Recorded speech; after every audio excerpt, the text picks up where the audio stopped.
Hi guys, for today's dinner, ayan, nagsigang ako ng salmon at saka shrimp.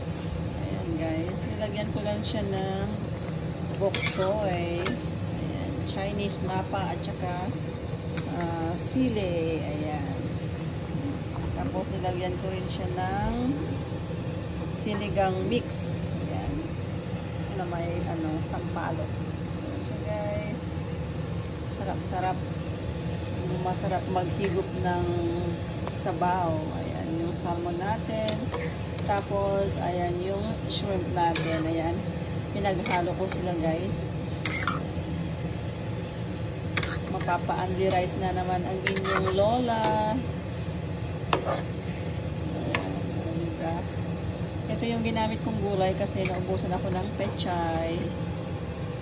Mamalengke muna guys bago magkakaroon ng pechay. Pero pwede na rin yan, di ba? Pareho din, gulay din yan. Kain-kain guys.